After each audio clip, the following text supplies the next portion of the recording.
Welcome back, listeners, to another deep dive on the Infinite Podcast, where we explore all corners of endless topics. I'm your host, joined as always by Simon. Today we're plunging into the abyss, folks, talking about Introduction to Oceanic Depths, unveiling Neptune's hidden realms. So, Simmons, are we talking colossal squids or lost cities down there? What's brewing in the big blue? Lost cities? Nah, Joe. I'm thinking about those weird fish with the dangly lights on their heads, like nature's own little horror show swimming around down there. Imagine swimming and one of those bumps into you. Nope, not my kind of pool party. Ha! Reminds me of a time when I was snorkeling in Belize. Absolute clarity above, but the second you peek below, it's all shadows and shapes moving just out of sight. Then, pop, out comes this moray eel like it's guarding some ancient sunken treasure. Gives you that primal shiver, doesn't it? Exactly the feeling those abyssal creatures must give off down in Neptune's uncharted realms. Primal shiver? More like a full-on electric shock, Joe. Oh, come on, Simon. Those deep-sea fish are just nature's nightlights. If your nightlight had teeth and looked like it swam straight out of a sci-fi movie, that is. They really put the depth in indepthably terrifying, don't they? Maybe Neptune should consider some friendlier porch lights. Friendlier porch lights in the deep sea? Joe, that's like asking a shark to hand out pool noodles. The ocean's got its own spooky vibe thing going on. Besides, can you imagine if we had cute fish down there? Scientists would never come up. They'd be too busy awing at the adorable anglerfish puppies. No discoveries, just underwater puppy videos. Underwater puppy videos would break the internet for sure. But seriously, who needs more cute animal videos? We've got enough cats playing pianos on land. Let's spice it up with the real intrigue of the deep blue, those hidden realms. Maybe down there we'd find the true internet breaker, Atlantis, where everyone's riding sea dragons and playing sports with giant pearls. Beats another cat meme any day, right, Joe?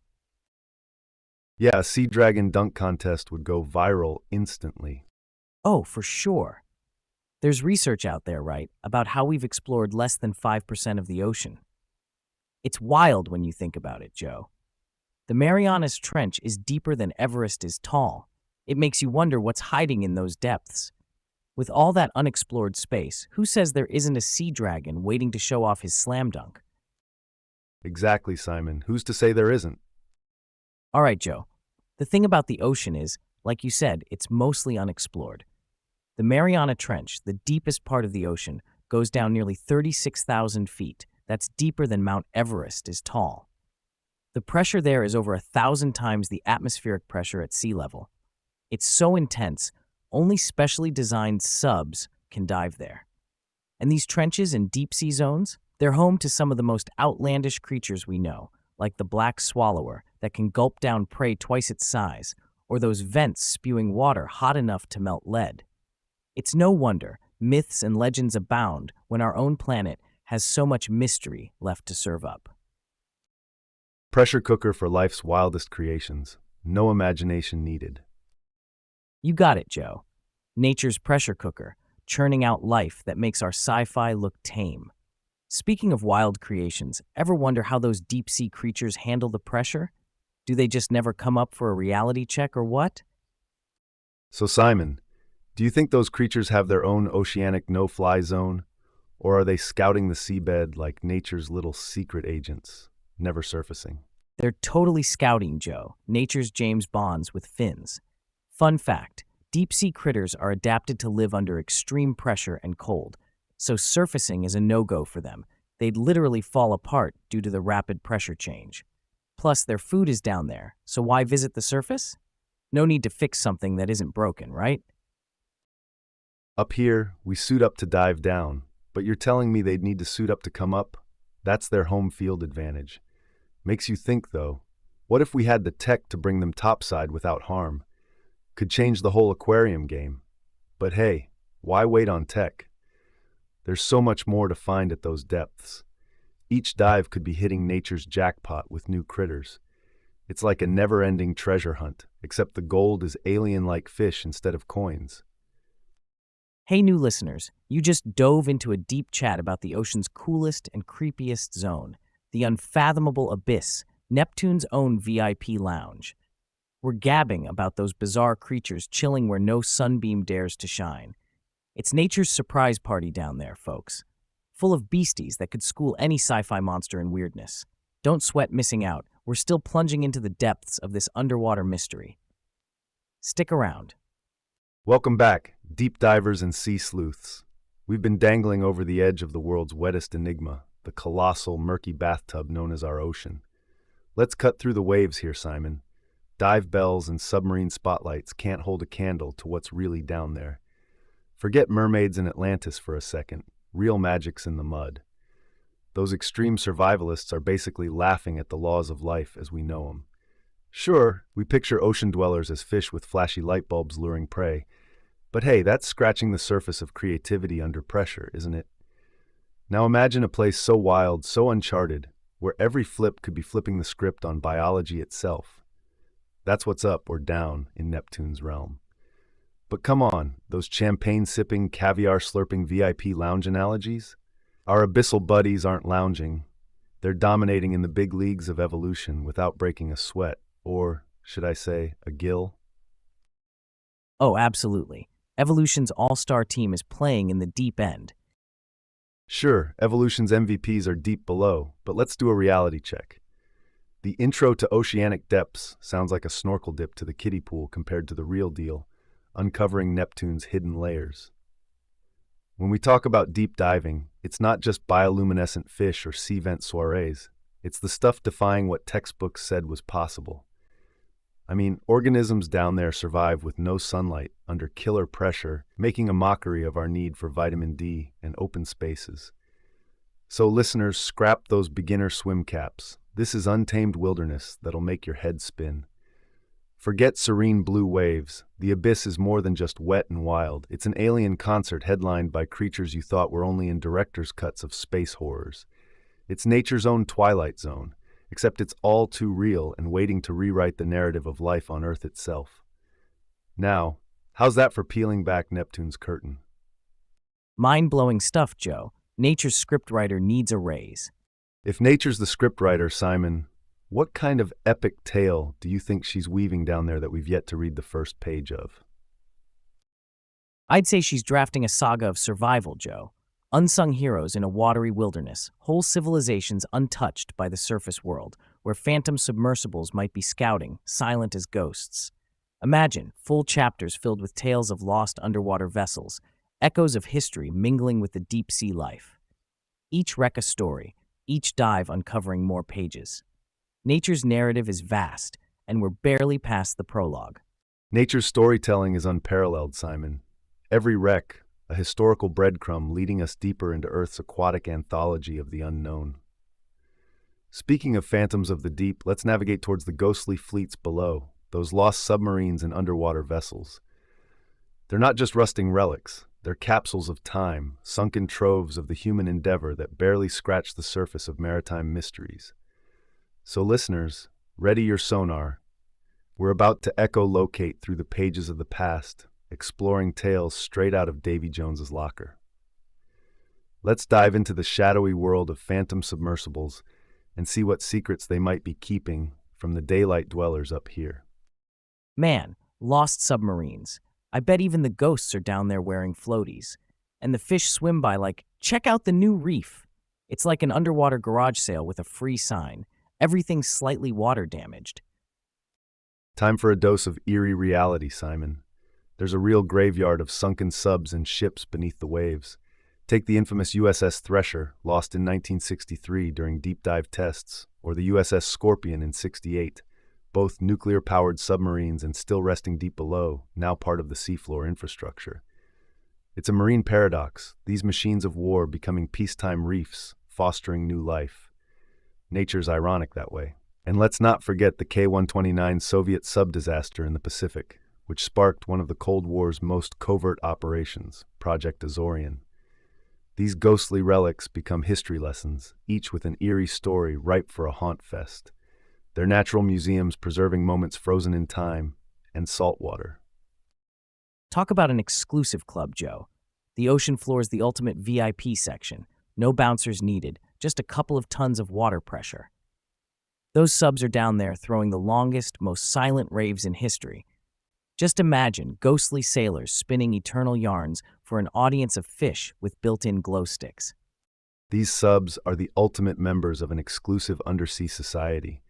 And you're spot on. No bouncer can compete with that kind of pressure. The ocean deep is indeed Earth's last frontier, rife with shadowy tales. Subs like the USS Thresher and USS Scorpion were lost due to tragic accidents, taking their secrets along to Davy Jones's locker.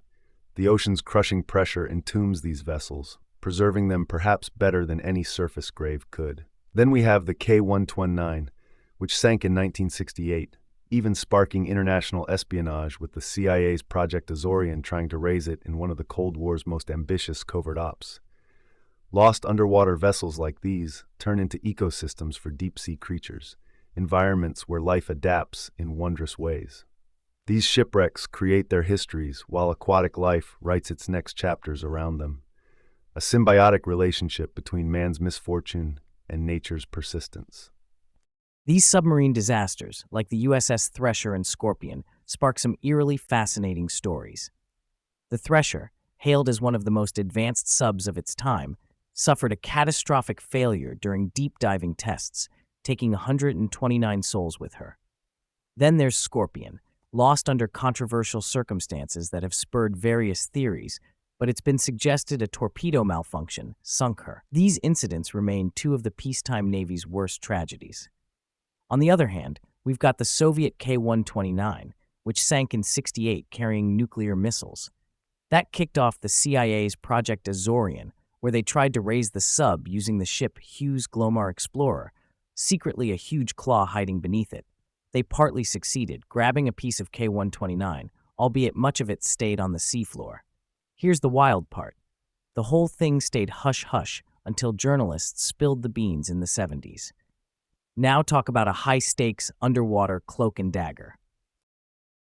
The Thresher, which you mentioned, was indeed a marvel of its time, an attack submarine designed to operate at greater depths and with more silence than any before. The tragedy struck on April 10, 1963, during a deep-diving test. It's believed a failure in the piping system led to the sub's demise, which resulted in a catastrophic implosion as it descended past its crush depth. That loss underscored the unforgiving nature of the deep sea and led to major safety overhauls in submarine design with SubSafe, a rigorous submarine safety program. Now, onto the Scorpion, lost on May 22, 1968. The mystery still lingers because the Navy never conclusively stated what caused the disaster. There were reports of a loud acoustic event detected by underwater listening systems, fueling speculation from internal torpedo explosions to battery malfunctions. As for the K-129, after it sank northwest of Hawaii carrying 3 SSN-5 Serb nuclear ballistic missiles, the U.S. saw an opportunity. Cue Project Azorian, a CIA mission so secretive the custom-built Hughes Glomar Explorer's true purpose was hidden behind a deep-sea mining facade. The partial recovery of K-129 was a Cold War coup, but most of its secrets remain entombed. These tales aren't just footnotes in naval history.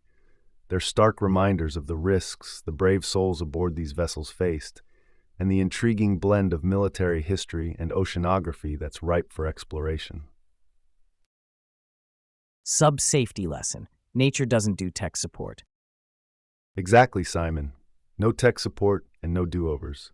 Mother Nature has zero tolerance for error. What we sometimes miss between the lines is that every tragic incident like Thresher or Scorpion reinforces a hard lesson. The ocean's not our turf. We're visitors in an ancient domain where the house rules are set by pressure, darkness, and the sheer force of water. When it comes to subs, that tech is impressive, but one wrong move down there and it's game over. That kind of pressure, literal and metaphorical, puts everything we engineer to the ultimate test. Now, shift your periscope to what these lost vessels symbolize. The knife-edge balance between scientific exploration and the acceptance that some things are beyond our control. These phantom subs rest in the unfathomable deep as both memorials and challenges. They beckon us, daring us to push farther, dive deeper, and yet remind us to respect the abyss's ability to swallow history without a trace. It's this raw, unscripted dance with the dangers of the depths that turns each dive into a chapter of an ongoing saga that few dare to read. It's compelling, chilling, and yes, infinitely interesting. It's what keeps us coming back, looking for more tales hidden in the sea's secretive embrace. Diving into these stories is like a submarine's version of house hunting. Cozy interior, great security system, though a bit too much water pressure for some tastes, and an absolute nightmare to get cable installed. Plus, that deep-sea decor really is to die for. To be fair, Joe, I'm not sure I'd want my living room decorated with barnacles and anglerfish. Those submarines have seabed squatters that redefine marine chic. But let's spin the periscope for a sec. Could you imagine if those subs could talk? The tales they'd tell of top-secret missions, crew stories, or even the sheer adventure of navigating uncharted waters before becoming history's markers? It's like every rusted hull down there is a potential movie script, but James Cameron's too busy with Avatar sequels to direct. Well, talking about marine chic and laugh-inducing sea critters gets us to think. The ocean's got a sense of humor with its oddball creatures. From blobfish that look like grumpy uncles at a family reunion, to dancing yeti crabs, it's like each one is outdoing the next for underwater comic relief. But hey, it's not just looks. Some of these deep-sea dwellers have behaviors that earn them a comedy special on any sea streaming service. So as we surface from this dive into the ocean's funnier side, remember, Nature's Comedy Club doesn't need a mic to drop. Those squatter barnacles and funky fish are having a ball at the bottom of the sea, starring in their own silent sitcoms. And who knows, Simon? Maybe those sub-wreckages join in the laughter, serving as stages for some very exclusive, briny stand-up routines. That's a wrap on the Abyssal Giggle segment. Now, let's keep our sonar pinging for the next sweep of topics in this ocean of conversation. You bet, Joe, the ocean wouldn't need a laugh track with that cast. Blobfish would kill in the grumpy neighbor role, and those yeti crabs could tap dance their way into any plot twist. Now, diving into the Abyssal Giggle, let's chat about the deep-sea stand-up stars worthy of their own Netflix Under the Sea series. My favorite has got to be the parrotfish, the bedwetters of the ocean, cocooning in mucus bubbles every night. Not definitely something I'd include on my dating profile. What's your pick for the ocean's best underwater comedian, Joe? Ha! Parrotfish, the slumber party pranksters of the sea. They literally snot themselves into a bubble every night to hide their scent from predators. Clever but gross, and it's biodegradable. But if we're aimed at the ocean's greatest hit comedians, look no further than the mimic octopus. This thespian can impersonate more than 15 marine species, including flounders, lionfish, sea snakes, giving it star quality for any marine parody show. It's an 8-armed actor waiting for its big break in an Ocean's 11-style heist film. Another aquatic jokester? The sarcastic fringe head. Yeah, you heard that right. It actually exists. A small fish with a large mouth, it engages in what looks like a bizarre fish kiss when fighting for territory, like a makeout session turned turf war. Can't forget the pistol shrimp either, nicknamed the sniper of the sea. With its ability to shoot bubbles that temporarily reach the temperature of the sun, it's the ultimate one-punch knockout artist with a snap louder than your average aquatic stand-up act. Each of these sea creatures could undoubtedly headline their quirky underwater comedy series. So let's give Netflix a few fantastic pitch ideas next episode, shall we? So this sarcastic fringe head, right? He's got a mouth like a high school gym locker, too wide and full of trash talk. And the mimic octopus, it's like the ocean's improv artist showing up to auditions like, I can be a lionfish or a sea snake. Wait, you want a starfish? Give me a sec. Hilarious, man. Absolutely, Simon. These deep-sea dwellers would rule the stand-up scene with their own specialties. The sarcastic fringehead? That's your insult comic right there, the Don Rickles of the reef. Constantly roasting neighboring fish with that gaping maw, like a password-protected trash can that dishes out zingers. Then there's the mimic octopus. What range?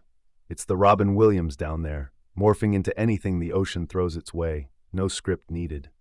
You can almost hear it saying, "What'll I be today?" a flounder, or maybe your worst nightmare with some sea snake action. Its prop comedy game is strong. These critters prove nature doesn't just evolve, it entertains. They're the unsung heroes of marine biology's sitcom, turning survival tactics into slapstick. And that's what makes the briny depths an endless source of the wacky and the weird, ready for our spotlight on the abyssal giggle. Hey, new listeners, if you're just diving in, we're exploring the comedy gold of the deep blue on our segment, The Abyssal Giggle. You've missed us riffing about the marine life's hilarity, like parrotfish that bubble wrap themselves for bedtime and a mimic octopus playing underwater dress-up. Not to mention the fringe-head fish that looks like it's locking lips when it's actually super salty. Tune in for our oceanic roast session and meet Mother Nature's lineup of sea comedians.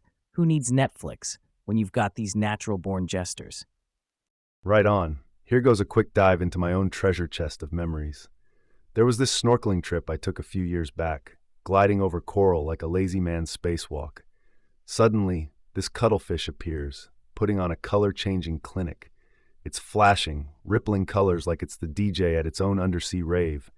And it's got these tentacles all poised and artsy, as if it's crafting invisible balloon animals for an audience of clownfish.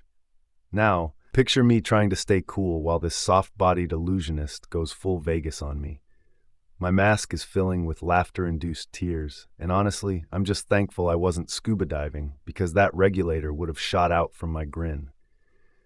It's moments like these, where wildlife comedy isn't just observed but experienced, that remind us how delightfully unexpected adventure can be. A story where the punchline is a personal encounter with the sea's own theatrical troupe. These creatures don't need to try, they're unscripted joy wrapped in scales and ink. So let's keep scouting for the ocean's next big star. Who knows what hilarious critters we'll spot next on the Abyssal Giggle? Nature's best comedians. No script, just pure underwater improv. Nature's Ocean Floor is the original improv comedy club. Simon. No drink minimum there, just a scuba certification.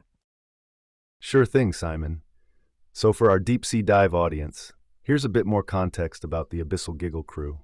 When you talk about humorous creatures of the deep and their improv skills, what we're really discussing is the immense biodiversity and the fascinating survival mechanisms that, to human observers, seem outright comical.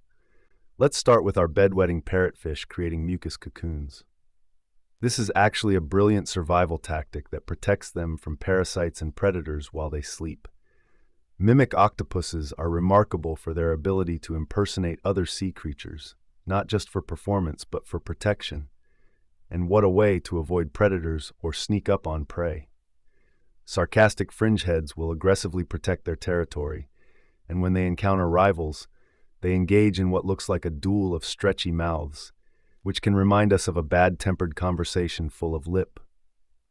These behaviors may elicit a chuckle from divers, but remember, each adaptation serves a critical purpose in the harsh environment of the ocean's depths. These species developed peculiar habits and physical features that appear funny to us land dwellers, but are serious business in the survival of the fittest world beneath the waves. Absolutely, Joe. These kooky sea critters aren't just about laughs. They're living the ultimate pressure cooker lifestyle. No joke, considering the intense depths they call home. It's like they've looked at life's hardships and said, let's just be weird and wild. There's a lesson in there for us surface folk. Adapt, get creative with your challenges, and who knows, maybe have a little fun turning your own pressure into something that'll make others smile, or in our case, giggle on the Abyssal Giggle.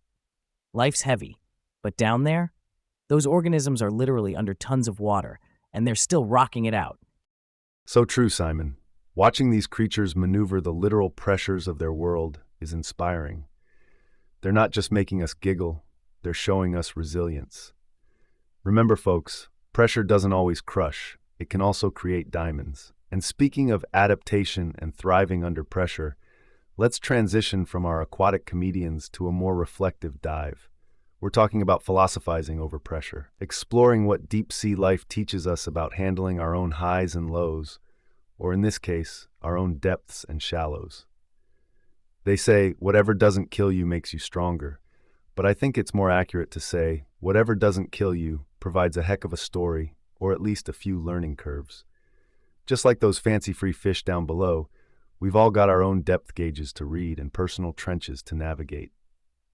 So let's embark on our segment, Philosophizing Pressure, Life Lessons from Organisms Thriving in the Depths. These sea creatures are doing more than surviving, they're crafting an art form. Now, how can we learn from their unwritten guidebook? Ready to dive into this abyss of thought, Simon? Let's dive deep, Joe. Pressure makes us or breaks us. Absolutely, Simon. Preserves us like jams or crushes us like grapes. So, Joe, when you talk about pressure crafting us into diamonds or jams, do you think it's the situation that shapes us, or is it more our own reaction to that squeeze? No doubt, our reaction's the mold, Simon. Situations come at us like waves. Some just rock the boat. Others threaten to capsize us. It's all about how we steer through them that carves out our character. Take those deep-sea critters. They don't get a say in their environment, but they sure as heck decide how to adapt within it. The fish could just float there and be predator chow, but no, they evolve, they innovate. So yeah, it's not just the pressure itself. It's what you do when that weight's on your shoulders. Do you fold, or do you say, all right, challenge accepted, and turn that pressure into your own kind of performance art? That's the pearl in the oyster right there. And let's face it, not every oyster has a pearl, but every one of them had the same shot at making one. It's that reaction, that active choice, that defines the gem you end up with. Pressure's the test. Our response writes the grade, Joe. Exactly, life hands out the exam, we pen our score. We're scribbling in our answers, one wave at a time. Well, here's a thought, Simon. Imagine we just coasted through with every wave. We'd be like the ocean's driftwood, floating aimlessly, never anchoring down or riding a tide with purpose. But let's flip that. Let's say life's pressure is our personal gym. Those depth-dwelling creatures, they pack on muscle in that undersea gym every day with their adapt-or-get-eaten routines. Point is, we need that resistance to grow stronger. Embracing life's pressures doesn't just build character, it builds capability. The bigger the wave, the better we learn to surf. Sure, sometimes you get wiped out, but then you paddle back into the lineup, ready for the next set. Meanwhile, the drifting types, they're missing the thrill of the ride, staying safe but stagnant. So the real question is, are we going to ride these waves or just float through them? Which will it be for you, listeners? Grab a board or grab a beach chair, it's your call. Simon, how's your paddling looking these days? Paddling's great, riding the wave, not just watching from the shore. Catch that wave, Simon. Ride it all the way in. On it, Joe, riding till the beach party starts. Beach parties are cool, but let's not forget the real excitement is out in the surf. There's a fine line between chilling on the sand and missing out on life's big rides. Think about those organisms again. None of them took the easy way out. They evolved into some incredible forms because they faced the pressure head-on, not by sunbathing on the ocean floor. So consider this. Maybe the party isn't the goal. Perhaps it's just a nice break from all the surfing we do. The waves we tackle are where the real action happens. Beach parties come and go, but the lessons we learn from diving into the deep and handling those pressures, that's what stays with us. Wrapping up our philosophical wave, I say, don't skip the ride for the after party. The stories and growth you'll miss, that's the stuff of legends. Ready to take on the next wave of discussion, Simon? Or you want to kick back and dig your toes in the sand a little longer? Well, I'd say let's not just float on our backs looking like human buoys. Can't have the dolphins mistaking us for lazy playmates and dragging us out to sea. They're great creatures, but who wants a dorsal fin ride when you could be the one making the splash? Let's dive back in. Let's keep those dolphins in the friend zone, right?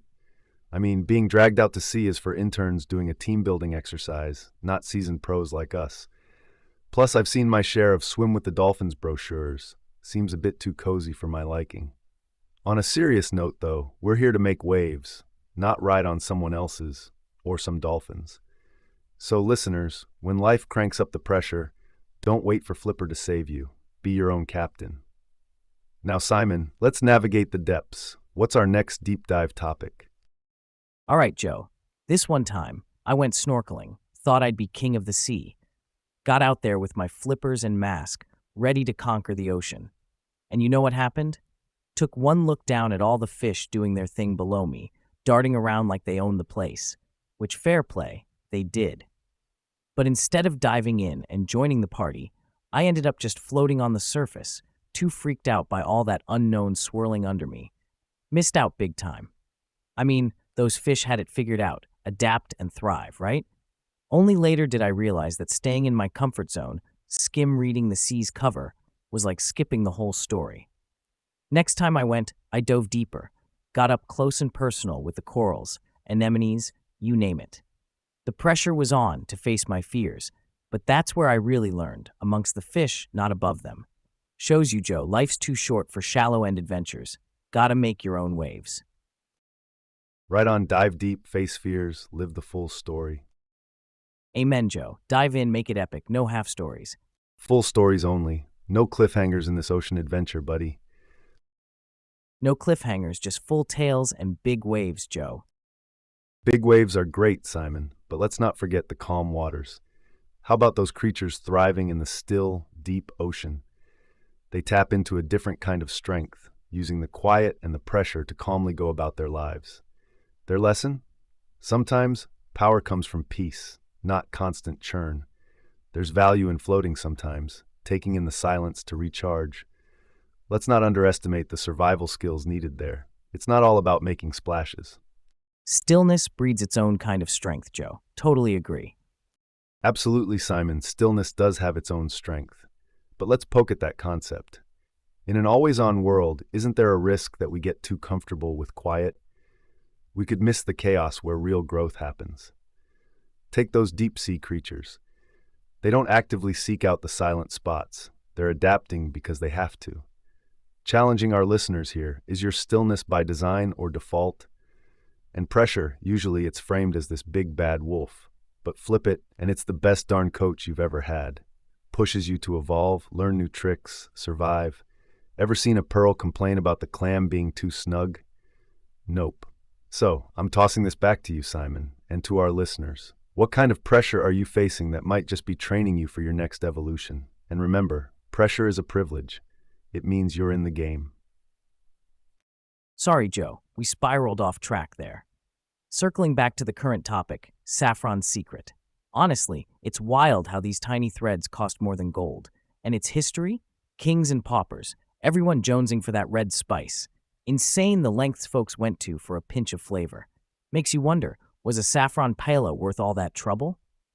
But hey, that's pressure pushing progress. Spice trade sparked exploration. And here we are now, sprinkling it in dishes without crossing oceans. Funny, right? Wrapping up our deep-sea detour, let's surface back to the saffron shores. Saffron's secret is indeed a tale of red gold triggering global quests. Kings waged wars for it. Merchants sailed unknown seas. It wasn't just a spice, it was currency, a symbol of wealth and power. Now, onto unveiling that royal past. Saffron's been more than a seasoning, it colored the fabrics of history itself. And talking about progress, our ancestors' hunger for flavor led to new worlds discovered. The pressure for precious saffron inadvertently mapped our planet. Think about it. What's today's saffron? What drives us to push boundaries now? As we ponder on our current pursuits, remember this. What seemed extravagant then is common now, thanks to those driven by their desires. Now, Simon, let's dive into the heart of saffron's secret history. How did this tiny thread enchant emperors and empires alike to kickstart an age of exploration? So, if saffron was the big shot driving explorers to sail the seven seas back in the day, what's our modern-day saffron that's pushing us to explore new frontiers now? You know, it reminds me of that time I tried growing my own herbs. I was motivated by this same fascination. Imagine having my own little treasure trove right in the backyard. There's something thrilling about cultivating what was once considered exotic or unreachable. I started with basil and rosemary, pretty basic stuff. But then I thought, how about saffron? Turns out that was a whole other game. Saffron crocuses only flower for like 1 week each year, and you've got to harvest the stigmas at just the right moment, or it's game over. So here I am, planted in my garden, day in and day out, ready to seize that fleeting moment. I mean, I felt like those explorers in a way, staring at the sea, waiting for the perfect wind to carry them towards the gold. Was a humble pinch worth it? Heck yes, because beyond the flavor, it was about tapping into that history, feeling the rush of discovery right from my patch of earth. And isn't that the kicker? Whether it's spices or space travel, we're driven by that same human hunger to seek, cultivate, and connect. It's what pushes us beyond borders both globally and personally towards our modern-day saffron. Maybe there's a little explorer in all of us, chasing after our red gold. Now back spicy topic, Simon. Let's sizzle up more tales about this crimson commodity. Red Gold Rush, tiny threads, huge history, still chasing the exotic. Absolutely, Simon. Saffron's history is as rich and colorful as the spice itself. Originating from the flower Crocus sativus, it has been used for over 3,500 years. The labor-intensive process of harvesting, plucking each delicate stigma by hand, makes it the most expensive spice in the world. Cultivated initially in Persia, saffron was cherished for its coloring and flavoring properties, as well as its use in traditional medicine. The demand for this precious commodity led to an extensive trade network spanning continents, which paved the way for cultural exchanges between distant civilizations. Historically, a pound of saffron might have cost as much as a horse. Even today, it can fetch over $5,000 per kilogram. Can you imagine that, hauling bags of saffron instead of cash? Now on that note, while many aspects of life have become more accessible, there's always something just out of reach that keeps us striving, be it technological advances, space exploration, or a perfectly spiced dish. Let's keep unraveling saffron's secrets and see where those threads lead us next. Joe, I'm calling bull on saffron being the it thing for royals back then.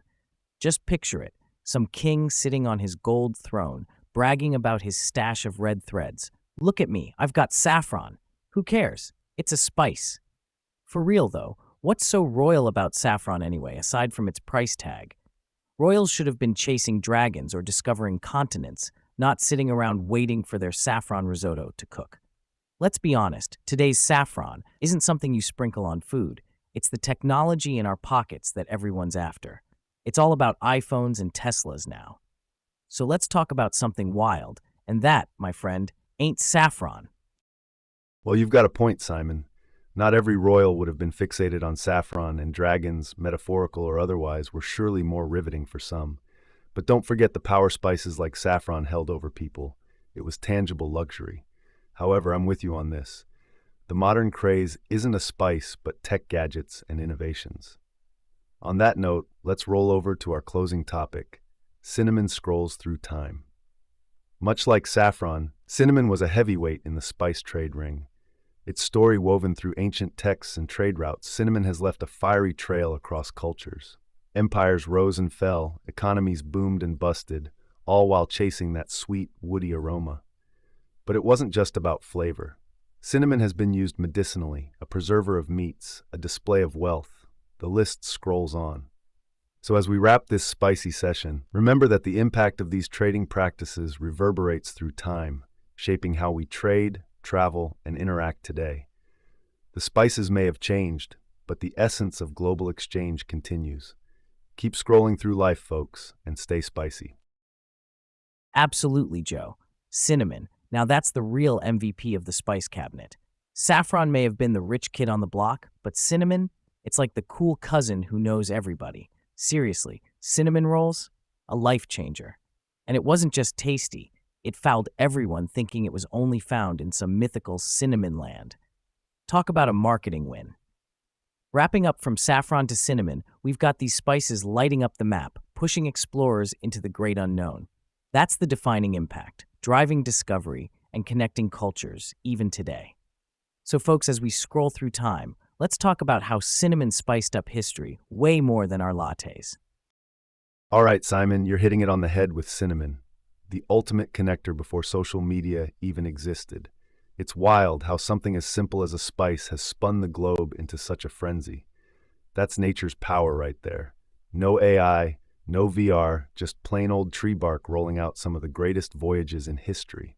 So, to all the listeners out there, keep your eyes peeled for those everyday things that have crazy, epic backstories. Because sometimes it's not the flashy stuff that changes the world, it's the basics, like cinnamon, that have been stirring the pot all along. Now let's keep unwrapping these delicious bits of history and see where they take us next. Crazy how tree bark shook the world, right, Joe? Totally, Simon. Nature's unassuming power brokers, these spices. Nature's underrated influencers. Spices for the win, Joe. You bet. Cinnamon has been a key player since ancient times, Simon. Originating from the inner bark of trees from the genus Cinnamomum, it was once so prized that it was considered a gift fit for monarchs and even gods. Ancient Egyptians used cinnamon for embalming, while Romans believed it was sacred and burned it in funeral ceremonies. As for cinnamon land, historical texts point to Sri Lanka as a primary source, shrouded in mystery to protect traders' lucrative monopoly. Europeans joined the cinnamon quest during the Age of Discovery, further fueling global exploration. The Dutch went as far as to fight wars over it and monopolize its trade in the 17th century. In short, cinnamon's influential legacy goes beyond flavoring our favorite treats. It's actually shaped economic policies, propelled exploration and navigational advancements, and stirred up empires. A true history-defining influencer. Spicing up history more than our morning coffee, Joe. And leaving a trail of epic tales, Simon. A spice saga for the ages. Cinnamon, that fragrant bark we often take for granted, has been quite the historical heavyweight. Originating in Sri Lanka, formerly Ceylon, and other parts of South Asia, this spice drove explorers to cross treacherous oceans in search of cinnamon land. The demand for cinnamon was huge in ancient Egypt for embalming and as medicine, while in medieval Europe, it became a status symbol for the wealthy. The control over cinnamon's supply even erupted into the Dutch-Portuguese War. During the Age of Exploration, European nations battled fiercely for dominance over the lucrative spice trade. Cinnamon's significance was such that its supply chain remained a closely guarded secret for centuries. Fast forward to today, and it still holds sway on our palates and economies, but without the secrecy and wars. Cinnamon demonstrates how a simple commodity can shape societies, influence economic balances, and cultivate cultural exchanges, a true testament to nature's lingering impact on human history. Cinnamon, ancient treasure, modern delight, endlessly shaping our world. Cinnamon, man. It's wild how something so small can play such a big part in our history. It's like jujitsu for your taste buds, subtle but powerful. Jiu-jitsu buds, cinnamon grabs the world by the taste. You've painted a great image there, but let's not get it twisted. Cinnamon's grip on the world isn't as gentle as a jujitsu hold. It's been more like an all-out brawl. This spice has essentially judo thrown entire economies into prosperity or turmoil, depending on who controlled it at the time. And get this, the feverish obsession with cinnamon led to some of the earliest forms of biopiracy. People went to extreme lengths, like smuggling trees and cultivating them elsewhere, just to break a monopoly. If that doesn't show cinnamon's heavyweight status in history, I don't know what does. Nutmeg's story is like the best spy novel you've never read, Joe. It's got espionage, high-seas adventures, swashbuckling traders, all that jazz over a tiny aromatic seed. Nations went nuts for it, literally committing botanical heists and battling it out on the seas. The nutty lengths folks went for this spice. You can't make this stuff up. Legendary tales, proof that sometimes reality beats fiction hands down. So folks, next time you sprinkle that nutmeg in your eggnog or on your pumpkin spice latte, just remember the wild waves it rode to get here. Simon, the spice tales just don't stop, and I'm not complaining.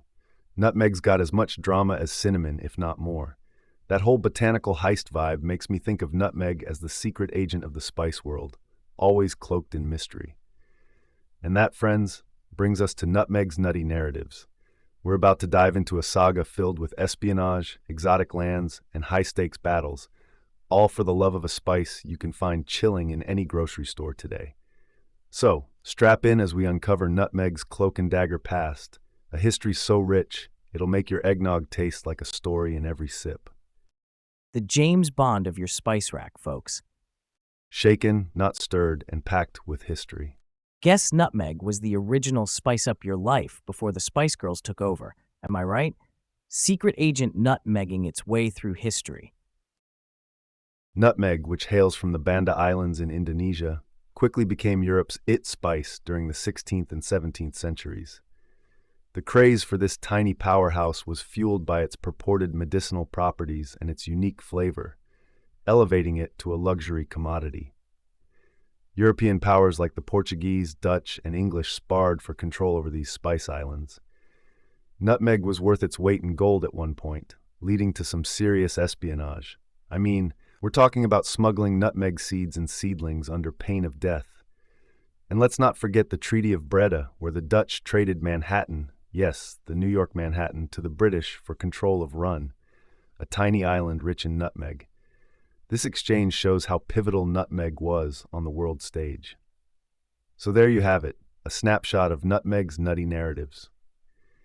Next time you see that little jar in your kitchen, remember it's not just a spice, it's a slice of global history. Trading Manhattan for spice, that's one expensive cooking ingredient. You know, Simon, that reminds me of this time I visited Amsterdam. Strolling through the historic streets, I stumbled across this quaint spice shop tucked away in an alley. The musty aroma of various spices hit me as I walked in. It was like stepping back into the 17th century. The shopkeeper, a spry old man with a twinkle in his eye, began to regale me with stories of his ancestors who were part of the Dutch East India Company. His tales were steeped in adventure, hinting at mysterious voyages and secret trade routes without ever spilling too many beans. As he handed me a small bag of nutmeg, he said with a sly grin, "This isn't just a spice, it's the stuff of legend." And for a moment, I felt connected to those high-stakes adventures, the very ones that changed the course of history over what you'd think was just another kitchen spice. Spice shop tales. Truly, every pinch of nutmeg holds a story. So, Simon, just think about walking into a job interview and they ask you what you bring to the table, and you just slide over a jar of nutmeg. Well, this little guy once traded an entire island, so imagine what I can do for your company. They wouldn't know what hit him. Job interviews might just spice up if nutmeg's the new LinkedIn, eh? Got skills? Forget 'em. I've got flavor history in my pocket. Wrapping this up, Simon, the spice trade wasn't just about flavor. It deeply affected global economics and politics. It's essential we don't romanticize history without acknowledging those complex footprints. Using ethically sourced spices is even more crucial today, so our lattes and pies can tell a better story for everyone involved. Flavor's great, but let's not forget the responsibility that comes with it. You nailed it, Joe.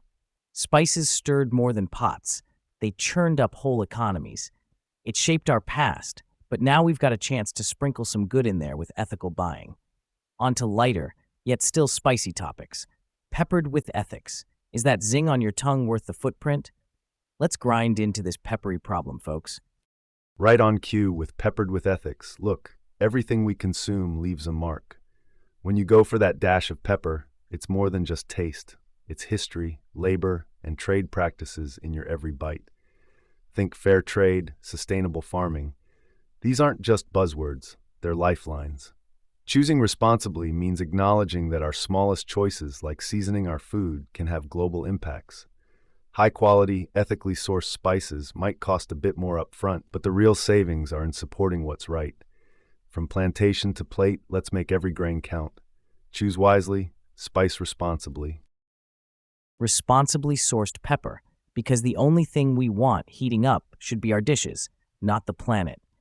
Sure, ethically sourced pepper sounds great on paper, Simon, but let's not sugarcoat it. We are talking about major accessibility and affordability issues here. No doubt, the ideal scenario would be everyone only buys ethically. But what about those living paycheck to paycheck? They might see these ethical choices as a luxury worry. So while we advocate for ethical practices, isn't there a risk of alienating these folks? Are we just creating another elitist food trend? Or can we actually pave the way for widespread change that doesn't break the bank? Let's chew on that. Absolutely. The big challenge is making ethical options accessible for all. It shouldn't be a high-end club. If we want real change, it's got to be doable for everyone, no matter their wallet size. Widespread ethical spice use? That'll take both consumer demand and system upgrades. Not elitist, essential. We need to grind out those problems while shaking up the market. Simon, the hard truth? Not everybody prioritizes ethics when hunger or economics are on the line. Like imagine this, a single mom juggling bills is in the grocery aisle facing 2 jars of pepper. One's ethically sourced and costs twice as much, the other not so much. What's she gonna pick? The reality is, for ethical consumption to become mainstream, we need systemic change. It shouldn't be a guilt trip at the register. We gotta inspire change at the production level, because here's the deal. When the default choice in the store is ethical, we won't need to ponder if flavor justifies footprints. It'll already be walking the right path. The question isn't can it, but when will it? Sure thing. So I remember when my grandma made her killer spaghetti sauce. She had this beat-up tin of black pepper, must have been older than me. She'd say, "Simon, food's about love, not labels." Now, Granny wasn't up on all the ethical sourcing jazz, but here's the kicker. As she cooked, she'd tell stories about Dad working hard, scrimping and saving. And it hits me now.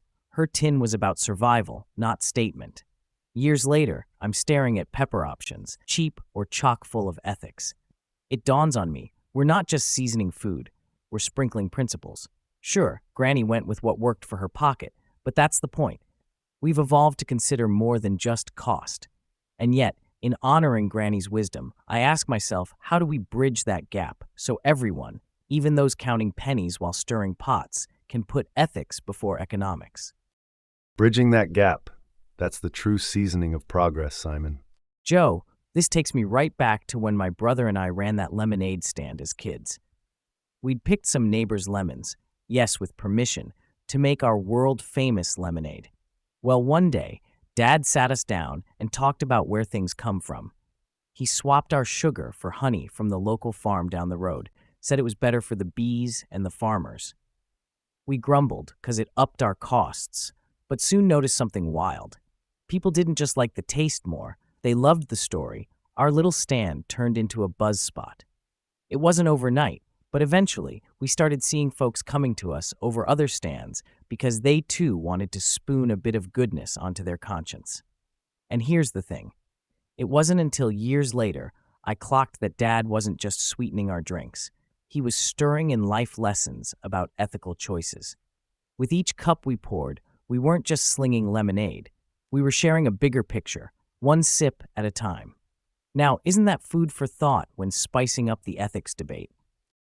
It sounds like, through your lemonade stand story, we've come full circle, Simon. Leveraging local resources, being aware of our impact. It's about the narrative as much as the product. And speaking of stories that connect us to something bigger, let's pivot to the peaks and valleys of our planet. Our next heated topic awaits. Topographic twists. We're mapping Earth's elevation extremes. From the dizzying heights of Everest to the sunken mysteries of the Mariana Trench, Earth's vertical limits also tell tales of human ambition and nature's grandeur. Let's dive in and climb high into this discussion, shall we? You bet, Joe. And as we switch from the literal flavor footprint to actual footprints on the planet's surface, it's wild to think of the extremes in elevation all over Earth. Like, hey, Everest, you've got people lining up to conquer your peaks. Then there's the Mariana Trench. It's like Mother Nature's best-kept secret, where only a few have braved its depths. Both the tallest and deepest points have seen their fair share of thrill-seekers, pushing boundaries, chasing that high, or deep only a few can claim.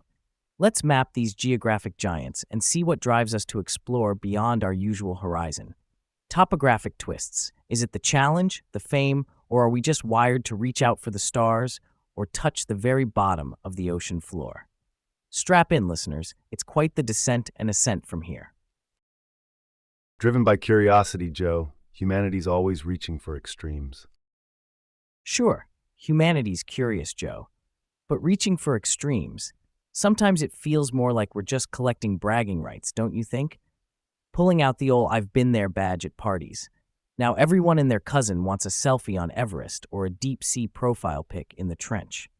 Is it genuinely about discovery anymore, or is swiping through those Instagram snaps becoming the expedition summit? I say, let's climb and dive because it stirs the soul, not just because it'll stir up likes. Let's map these places but leave no trace except for the awe in our hearts. How about that for an elevation challenge? Exploring for likes? That's surface level, man. The real journey is internal. Going to these places should be about expanding your mind, not your social media feed. Do it because it changes you, teaches you something, not just for a story to tell at a party. The greatest explorers weren't looking for followers. They were following their relentless human spirit. If you're just ticking off boxes, you're missing the point of the adventure. It's about the pursuit, not the pose. Spot on, Joe. It's about the journey, not the photo op. As for topographic twists, we're talking about mapping Earth's extremes. It's incredible to see how these natural wonders shape our understanding of the planet. But when it comes to mapping elevation, it isn't just about the high and low points themselves. It's about what they tell us regarding our world's volatility and beauty. The maps we create of these places serve as snapshots of Earth's rugged face, capturing stories of geological processes that took millions of years to unfold.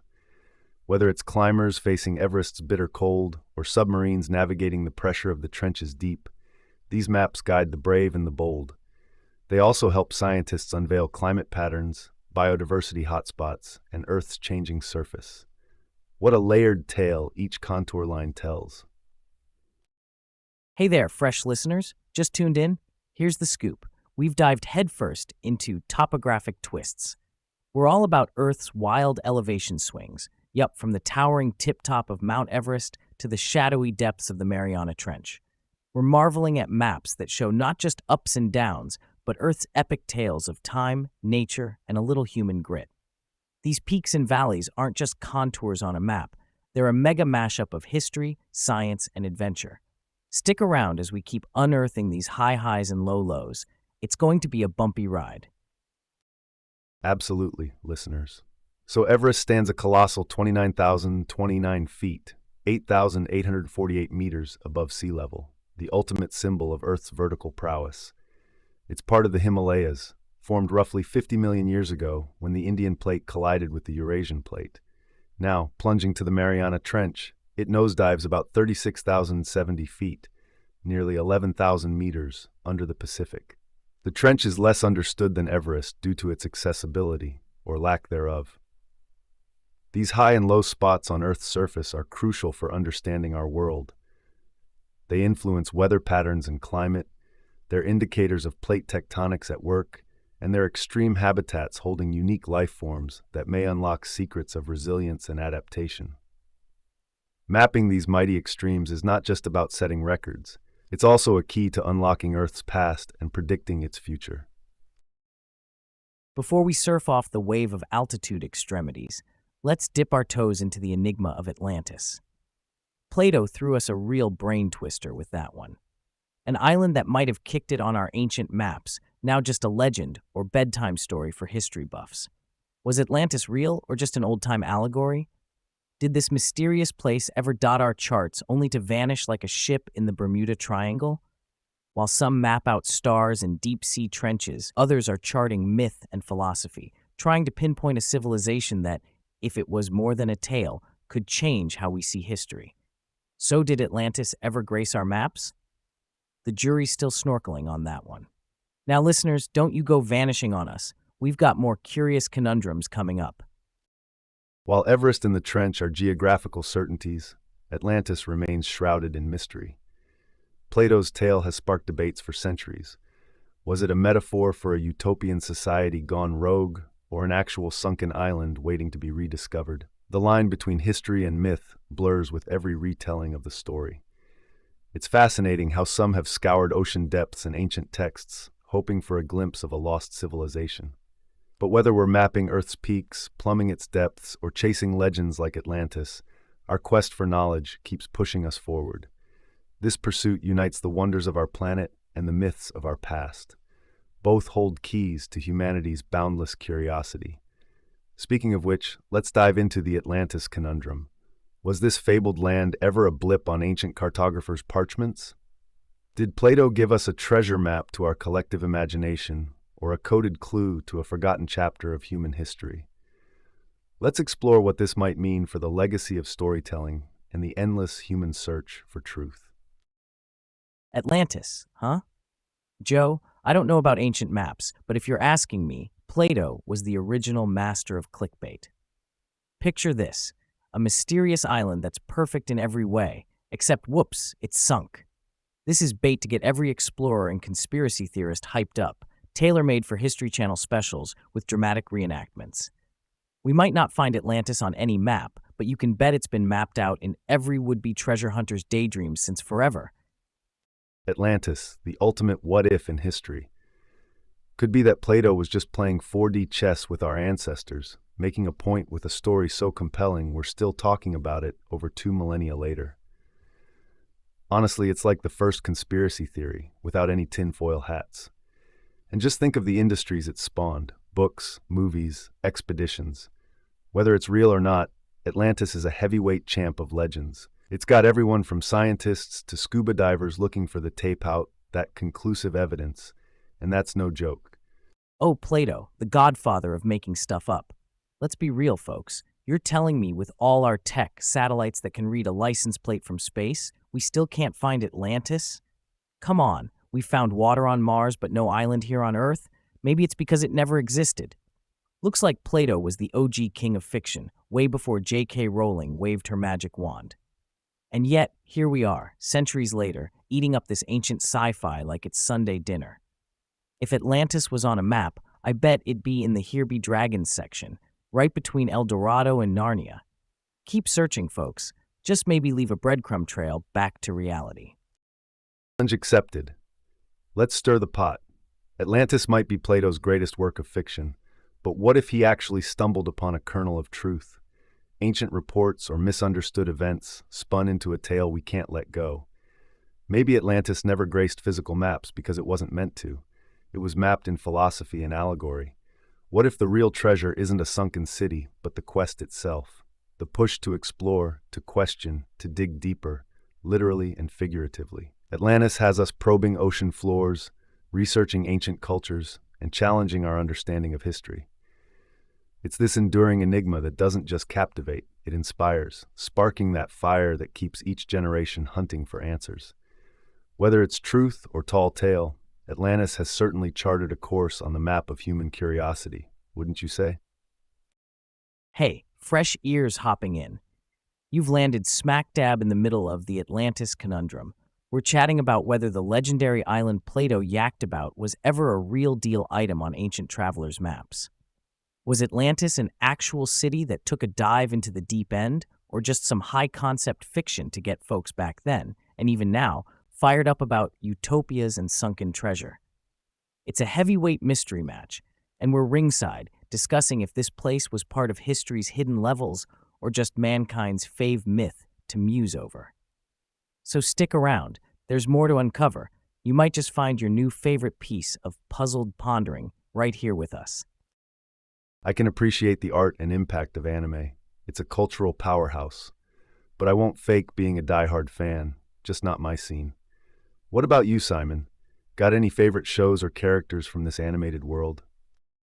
Nah, Joe, anime's cool, but not really my jam either. Speaking of things that are not really our jam, it reminds me of a time I got dragged to an antique map collector's expo by a buddy who's crazy about old cartography. You know, where they showcase all those maps with intricate details and embellishments. So we're walking around, and there's a whole section dedicated to mythological places. One collector had this elaborate, beautiful map of what he called the Greater Atlantis region. Now, obviously, there's no such thing on official maps, but the artist's representation was mesmerizing. It was detailed with mountain ranges, rivers, city layouts, even ocean currents. Here's the kicker. The collector insisted it was based on genuine descriptions from ancient texts, not just Plato's accounts.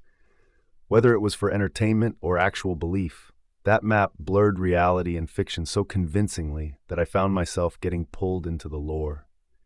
Just for a moment I thought, what if? It's funny how a piece of art can nudge even a skeptic like me towards a world of possibility. That's the power of a good story, or in this case, a good map. It invites us into its narrative, no matter how far-fetched, and suddenly we're all explorers searching for a bit of truth in the legend. Oh, comedic coordinates, hilarious historical missteps. Maps are like quirky artists trying to nail a portrait without ever seeing the subject. There's one where California is an island. No joke, like someone just took a giant pair of scissors and snipped it off the continent. Or those sea monsters gobbling up ships, basically ancient ocean traffic warnings. And don't even get me started on elevation exaggeration. I swear early mapmakers thought mountains were the universe's attempt at a mohawk.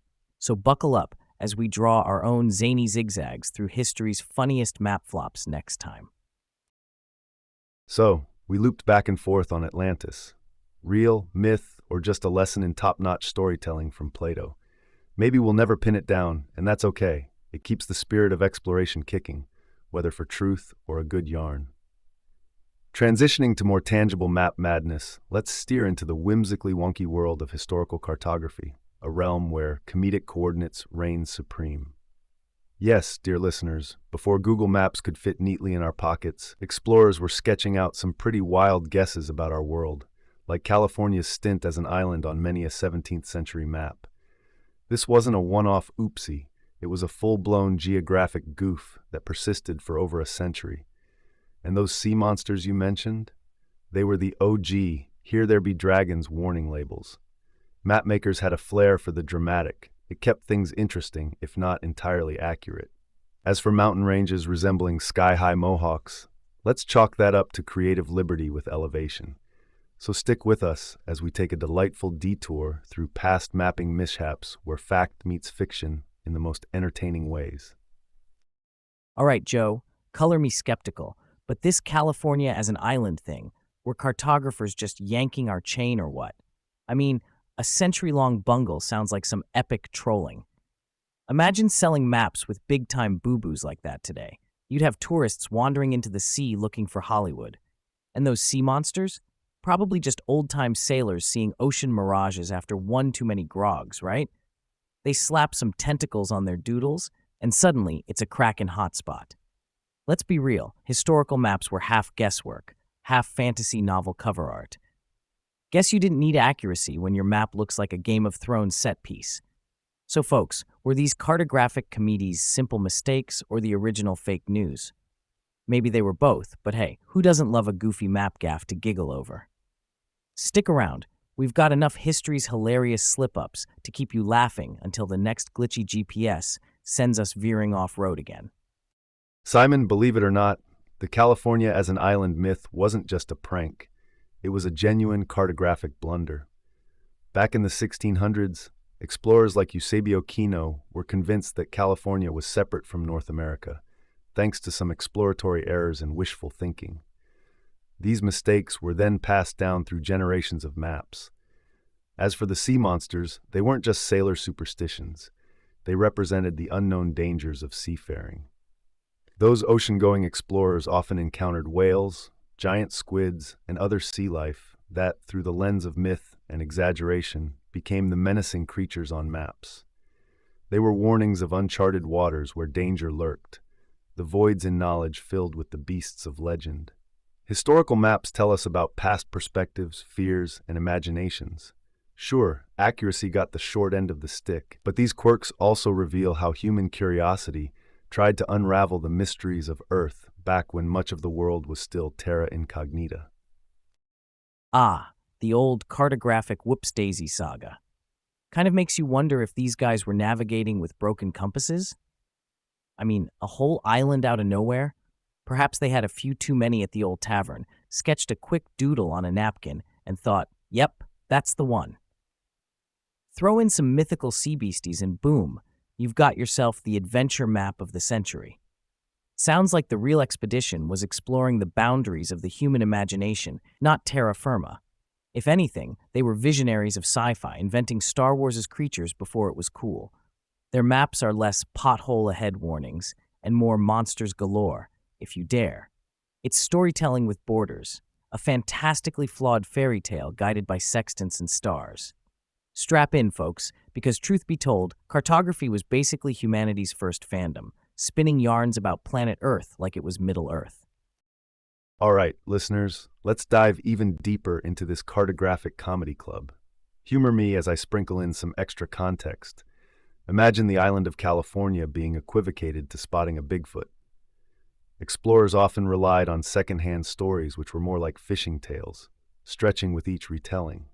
Now that misnomer persisted until Jesuit missionary Eusebio Kino sketched out a map in 1702, reconnecting California with terra firma. But here's another kicker. There was a map made by Johannes Vingboons circa 1650 showing Manhattan as an island with fantastical features, like detailed and unlikely structures. Perhaps our friend Vingboons was trying to predict Manhattan's crowded skyline. And who can forget the Mountains of Kong, a massive, fictitious mountain range that stretched across Africa for well over a century. Doesn't sound like a wrong turn at Albuquerque, it sounds like a road trip in Narnia. These errors weren't just small oopsies. They echoed around the globe and sometimes shaped colonial empires and trade routes based on outright fantasy. It was less about the accuracy of their instruments and more about the tales they spun around campfires turned into facts inked onto paper. Even cooler, some of these inaccuracies came about because rulers and patrons wanted maps that reflected their ambition rather than reality. Cartographers were under pressure to deliver something that pleased, not necessarily what was true. So next time your GPS goes haywire, remember, once upon a time, we might have been detouring around dragon-filled waters or non-existent mountain ranges. It's these blunders and tall tales that etched hilarity into historical cartography, a reminder of our all-too-human urge to fill the blank spaces on the map with magic and monsters. Wrapping up on our cartographic capers and cruising into the charting of more than just land, we're tapping into the terrain of the heart here. So, can maps navigate our emotional landscapes? I'd say why not? Imagine a mood map sprawled out. 1 minute you're trekking through Valley of Restlessness. Next, you skydive into Lake Serenity. Seriously though, life's one big road trip with emotional pit stops, detours through nostalgia, maybe a few potholes of heartache. Too bad there isn't a GPS for life's emotional roller coasters.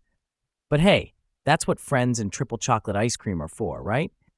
So keep exploring, listeners, because whether we're talking islands in the breeze or islands in the mind, there's always something new to discover on the horizon.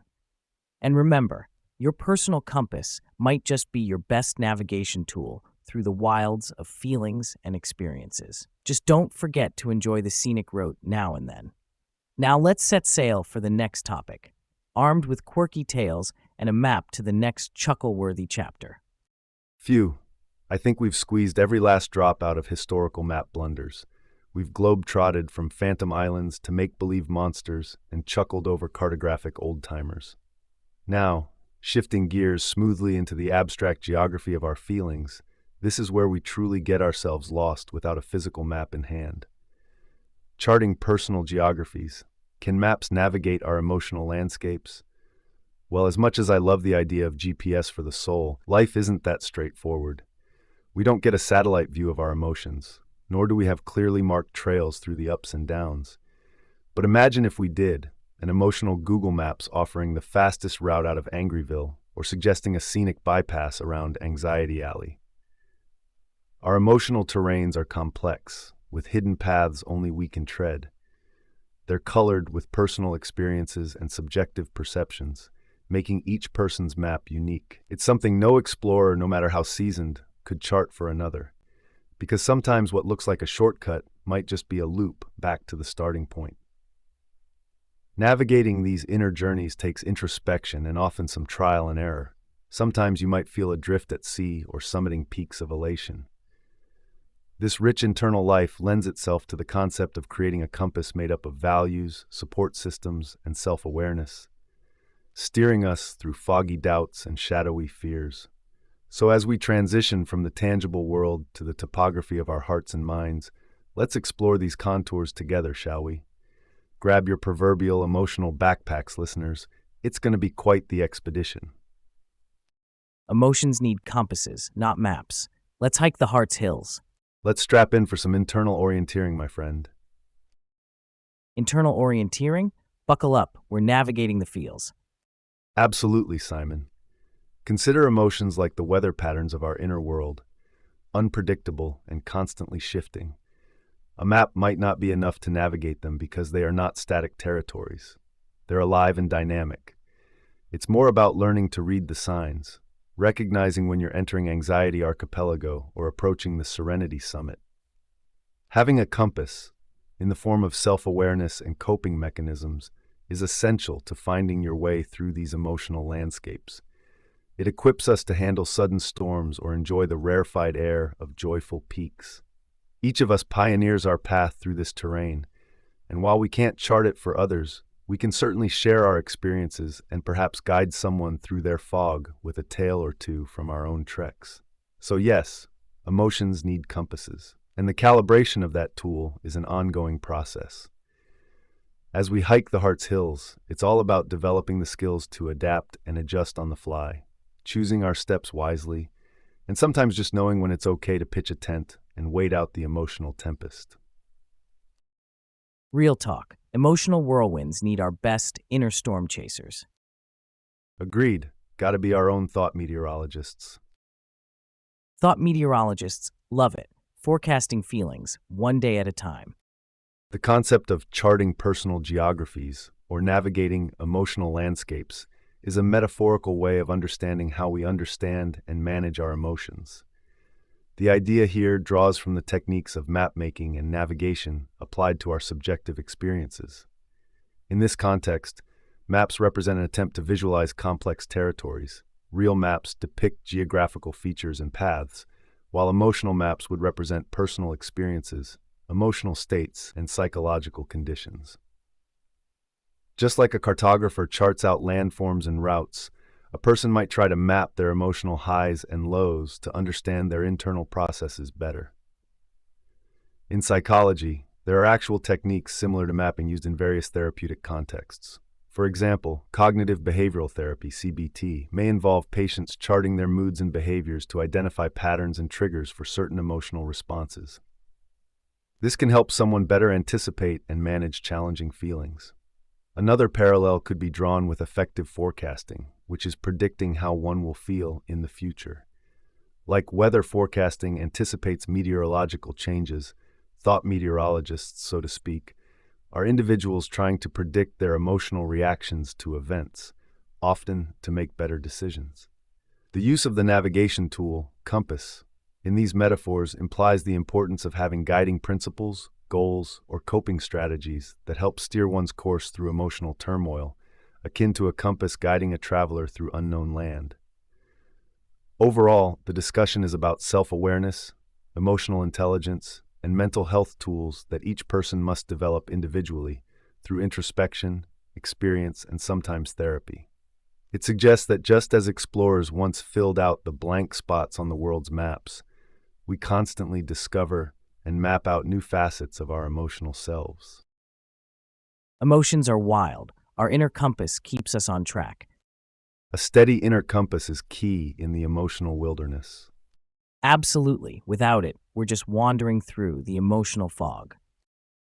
Transitioning our talk from the inner workings of the heart to the pixelated landscapes of the digital world, let's hit pause on the emotions and press start on a throwback journey. The rise of 8-bit entertainment, those blocky graphics, and chiptune beats, it wasn't just a technological limitation. It was the beginning of a whole new way to play, create, and tell stories. These pioneers, with their limited palettes and bleep-bloop soundtracks, laid the groundwork for the immersive games we know today. From Atari to the Nintendo Entertainment System, 8-bit wasn't just a phase. It was the spark that ignited an industry, a vibrant culture of gamers who found joy in the simplicity and challenge of early video games. So listeners, as we wrap up, let's remember how those clunky controllers and simplistic sprites gave us worlds that were anything but small. They created vast universes that expanded far beyond their pixel count, proving once again that sometimes less really is more. Keep this in your memory banks as we load up the next topic. So, we navigated the emotional landscapes, and now we've jumped over to exploring pixel jungles. It's wild, taking that nostalgia trip down 8-bit memory lane. It's like this. Those blocky, pixelated games schooled us in imagination. We filled in the blanks with stories bigger than those tiny TVs could hold. Now let's get ready to dive deep into these digital waters, folks. We'll explore how these pixelated pioneers, armed with their limited tech and endless creativity, didn't just play the game, they changed it. They set the high score for innovation that still stands today. And speaking of changing the game, who can forget the leap from arcade cabinets to couch-side consoles? Let's hit the power button and jump right in. They built more with less. Imagination did the heavy lifting. Pixel pioneers, masters at making less into so much more. Totally, the pixel pioneers were like magicians. They took basic shapes and colors and turned them into entire worlds. We often forget that back then, every byte was precious. Developers had to be both efficient and creative with their limited resources. Their work laid down the foundational code for storytelling and gameplay that we see in today's sprawling digital universes. They taught us that constraints aren't barriers, they're just challenges to our creativity. These 8-bit adventures relied on our minds to bridge the gap between what was seen and what could be imagined. And about moving from arcade cabinets to home consoles, this transition transformed our living rooms into personal arcades. It wasn't just about the convenience, it revolutionized how we interacted socially around games. Forget quarter lines, now it was all about passing the controller. So as we boot up this discussion, let's appreciate how those limited palettes and simple tunes created complex experiences that resonate even in our cutting-edge tech era. They not only changed the game, they wrote the rulebook. Bytes of genius in every pixel, the past powering now. History's pixels fuel today's virtual saga. Pixel roots, digital fruits, our game worlds grew from them. Sorry about that, let's correct course and dive right in. The golden era of 8-bit entertainment. Let's take a second to explore those pixel roots you just mentioned, Simon. These pioneers shaped the future with what now seems like ancient tech. In the late 1970s and early 1980s, when most home TVs were still airing in black and white, companies like Atari, Nintendo, and Sega began introducing what would be dubbed 8-bit consoles. The term 8-bit refers to the processing power of these original gaming systems. They could handle 8 bits of data at a time, which doesn't sound like much now, but back then it was groundbreaking. Games like Space Invaders, Pac-Man, and Super Mario Bros. Became household names, often credited with saving the video game industry after the crash of 1983. The crash itself, caused by market saturation and lackluster games, could have ended video gaming as a fad, but the industry bounced back with the help of these iconic titles. These games had to work within very strict limitations: small memory size, limited colors, and simple audio outputs.